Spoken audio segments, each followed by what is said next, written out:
নবান্ন অভিযানের কেউ থাকলে ট্রেন থেকে নামিয়ে দে, আলিপুরদুয়ারের প্রাক্তন বিধায়ক তৃণমূল নেতা সৌরভ চক্রবর্তীর মন্তব্যের শোরগোল। আরজিকর কাণ্ডের প্রতিবাদে আজ নবান্ন ঘেরাও অভিযানে সামিল হয়েছে ছাত্র সমাজ।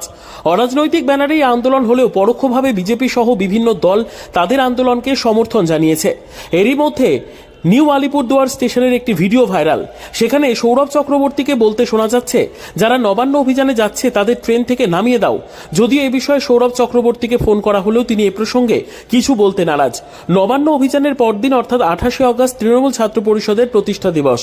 সেই উদ্দেশ্যে আলিপুরদুয়ার থেকে বহু নেতাকর্মী রওনা দিয়েছেন। তাদেরকে ট্রেনে তুলে দিতে এসেছিলেন সৌরভ বাবু। তার এই মন্তব্য ঘিরে শোরগোল তৈরি হয়েছে। এই মন্তব্যকে তীব্র কটাক্ষ করেন আলিপুরদুয়ারের নবনির্বাচিত বিজেপি সাংসদ মনোজ টিগ্গা।